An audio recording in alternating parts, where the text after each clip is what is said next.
7 ayat firman Tuhan yang merupakan jaminan Tuhan bahwa Dia menjawab doa-doa kita, di mana ke-7 ayat ini akan meneguhkan dan membangkitkan iman saudara bahwa Tuhan menjawab doa saudara.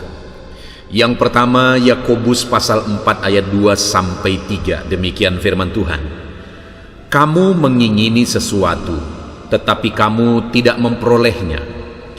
Lalu kamu membunuh, kamu iri hati, tetapi kamu tidak mencapai tujuanmu. Lalu kamu bertengkar dan kamu berkelahi. Kamu tidak memperoleh apa-apa karena kamu tidak berdoa. Atau kamu berdoa juga, tetapi kamu tidak menerima apa-apa karena kamu salah berdoa. Sebab yang kamu minta itu hendak kamu habiskan untuk memuaskan hawa nafsumu. Saudara, di dalam ayat ini Tuhan menegaskan kepada umatnya bahwa kalau umatnya ingin doa-doanya dijawab, maka hal pertama yang harus dilakukan oleh umat-umatnya adalah bahwa setiap umat-umatnya harus hidup berdoa. Karena Tuhan akan menjawab doa orang-orang yang hidup dalam doa, yang terus-menerus menaikkan doa-doa permohonannya di hadapan Tuhan. Lalu yang kedua dibilang juga di sini saudara, bahwa doa itu juga bisa tidak dijawab karena doanya salah. Di mana dikatakan bahwa karena doa itu hendak dihabiskan, atau apa yang diminta itu hendak dihabiskan untuk memuaskan hawa nafsu. Jadi doa itu dipanjatkan hanya untuk memenuhi hawa nafsu. Itu yang membuat doa itu tidak dijawab. Artinya saudara, yang kedua bahwa doa-doa kita bukan untuk memuaskan hawa nafsu kita, tapi doa-doa kita adalah untuk kemuliaan nama Tuhan, untuk kita hidup dalam kehendak Tuhan, dan untuk kita hidup jadi berkat bagi orang lain. Ayat yang kedua tentang jaminan Tuhan untuk menjawab doa-doa kita adalah dari Amsal 15 ayat 29. Firman Tuhan berkata, Tuhan itu jauh daripada orang fasik, tetapi doa orang benar didengarnya. Saudara, di dalam ayat ini ditegaskan bahwa jika seseorang hidup dalam kefasikan, maka dikatakan bahwa Tuhan itu jauh dari orang tersebut. Tetapi jika orang itu hidup dalam kebenaran, maka firman-Nya menegaskan bahwa Tuhan mendengar doa orang yang hidup dalam kebenaran. Artinya untuk kita mengalami jawaban doa, maka selain kita berdoa, kita juga harus hidup di dalam kebenaran. Hiduplah dalam kebenaran, maka saya dan saudara akan mengalami jawaban atas doa-doa kita. Ayat yang ketiga sebagai jaminan Tuhan bahwa Dia menjawab doa adalah dari Yakobus pasal 5 ayat 17 sampai 18. Demikian firman Tuhan. Elia adalah manusia biasa sama seperti kita, dan ia telah bersungguh-sungguh berdoa supaya hujan jangan turun, dan hujan pun tidak turun di bumi selama 3 tahun dan 6 bulan. Lalu ia berdoa pula, dan langit menurunkan hujan, dan bumi pun mengeluarkan buahnya. Saudara, di sini diberi contoh bagaimana Tuhan menjawab doa Elia, di mana doa yang dipanjatkan itu adalah doa yang luar biasa sebenarnya saudara, yaitu doa tentang hujan. Bagaimana sekian lama hujan tidak turun ke bumi, tapi kemudian setelah Elia berdoa, hujan pun turun. Dan di sini ada hal yang ditegaskan tentang Elia, di mana dikatakan Elia adalah manusia biasa sama seperti kita. Yang Tuhan mau tegaskan, di mana Elia mengalami jawaban doa yang begitu dahsyat, tetapi dikatakan bahwa dia manusia biasa sama seperti kita. Artinya apa saudara? Bahwa kalau doa Elia sekalipun itu sangat mustahil bisa dijawab, maka doa saya, doa saudara juga bisa dijawab. Tapi ada hal yang juga ditegaskan di sini, di mana dikatakan dan ia telah bersungguh-sungguh berdoa. Bagaimana supaya doa Elia, sehingga doa Elia dijawab saat dia berdoa supaya hujan tidak turun, dan dia berdoa pula supaya hujan turun, dan kedua doa itu dijawab karena dikatakan dan ia telah bersungguh-sungguh berdoa. Jadi doa yang dijawab oleh Tuhan adalah doa yang dipanjatkan dengan penuh kesungguhan. Mari bersungguh-sungguh berdoa di hadapan Tuhan supaya kita mengalami jawaban-jawaban doa kita. Ayat yang keempat tentang jawaban doa adalah dari Markus pasal 11 ayat 24 sampai 25. Demikian firman Tuhan, karena itu aku berkata kepadamu, apa saja yang kamu minta dan doakan, percayalah bahwa kamu telah menerimanya, maka hal itu akan diberikan kepadamu. Dan jika kamu berdiri untuk berdoa, ampunilah dahulu sekiranya ada barang sesuatu dalam hatimu terhadap seseorang, supaya juga Bapamu yang di sorga mengampuni kesalahan-kesalahanmu. Saudara, di sini Yesus menegaskan bahwa apa saja yang kamu minta dan doakan, percaya bahwa kamu telah menerimanya, maka hal itu akan diberikan kepadamu. Jadi, supaya kita mengalami jawaban doa, ketika kita menaikkan doa-doa kita di hadapan Tuhan, Tuhan mau kita percaya total kepada Dia. Bahkan dikatakan di sini, percaya bahwa kamu telah menerimanya, untuk menegaskan bahwa tingkat kepercayaan kita itu, firman Allah berkata, kamu telah menerimanya. Artinya kita mengimani apa yang kita doakan, itu kita telah terima.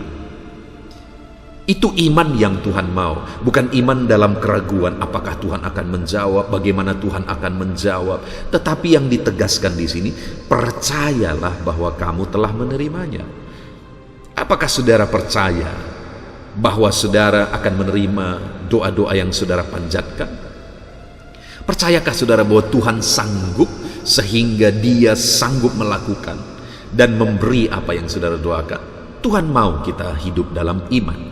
Dan hal lain juga ditegaskan dalam Markus pasal 11 ayat 24 sampai 25 ini, saudara, di mana ayat 25 dikatakan bahwa jika kita mau doa kita dijawab, maka saat kita berdoa, jika kita punya sesuatu dalam hati terhadap orang lain, sesuatu yang mengganjal, kebencian, dendam, dan sebagainya, firman Allah berkata bahwa ampuni dulu, supaya Bapamu yang di sorga juga mengampuni kesalahanmu. Tuhan tidak akan menjawab kita kalau Dia tidak mengampuni kita. Artinya, saudara, bahwa supaya kita mengalami jawaban doa, maka kita juga harus mengampuni. Karena ketika kita mengampuni dengan ikhlas, Tuhan pun mengampuni kita dan Dia menjawab doa-doa kita. Seringkali doa-doa anak-anak Tuhan tidak dijawab. Kenapa? Karena tidak mengampuni, dipenuhi oleh dendam, dipenuhi oleh kebencian. Ayat yang kelima tentang jawaban doa adalah dari Yohanes pasal 15 ayat 7. Demikian firman Tuhan, jikalau kamu tinggal di dalam aku dan firmanku tinggal di dalam kamu, mintalah apa saja yang kamu kehendaki dan kamu akan menerimanya. Wow, saudara, Tuhan menjamin bahwa apa yang kamu minta kamu akan terima jika kamu tinggal dalam aku dan firmanku tinggal di dalam kamu. Saudara, kalau kita tinggal dalam Tuhan dan firman Tuhan tinggal dalam kita, firman Tuhan memenuhi kehidupan kita, tentu doa-doa kita juga adalah doa-doa yang sesuai dengan firman Tuhan. Karena firman Tuhan yang memenuhi kita. Dan kalau doa-doa kita sesuai dengan firman Tuhan, maka doa kita pasti dijawab. Itu sebabnya firman Allah berkata, apa saja yang kamu minta, apa saja yang kamu kehendaki, kamu minta, kamu akan menerimanya. Kenapa? Karena kamu sudah tinggal dalam firmanku, firmanku memenuhi kamu. Dan apapun yang kamu minta akan sesuai dengan firman Tuhan. Kita tidak akan bisa meminta sesuatu yang tidak berkenan kepada Tuhan kalau firman Tuhan sudah memenuhi kita. Itu sebabnya biarlah kita tinggal dalam firman. Firman memenuhi kehidupan kita supaya kita menerima apa yang kita doakan. Ayat yang ke-6 tentang jawaban doa, saudara, adalah dari Mazmur 145 ayat 18 sampai ayat 19, demikian firman Tuhan. Tuhan dekat pada setiap orang yang berseru kepadanya. Pada setiap orang yang berseru kepadanya dalam kesetiaan. Ia melakukan kehendak orang-orang yang takut akan Dia dan mendengar teriak mereka minta tolong dan menyelamatkan mereka. Saudara, di dalam Mazmur 145 ayat 18 dan 19 ini, hal yang ditegaskan tentang doa adalah bahwa Tuhan dekat kepada orang yang berseru kepada Dia. Artinya Tuhan mendengar orang-orang yang berseru kepada Dia. Dan yang berseru bagaimana? Dikatakan orang yang berseru kepadanya dalam kesetiaan. Saudara, bahwa bagaimana supaya doa-doa kita dijawab oleh Tuhan, kita harus menjadi anak-anak Tuhan yang setia kepada Tuhan dan setia dalam berdoa. Seringkali doa kita tidak dijawab. Kenapa? Karena kita tidak setia berdoa.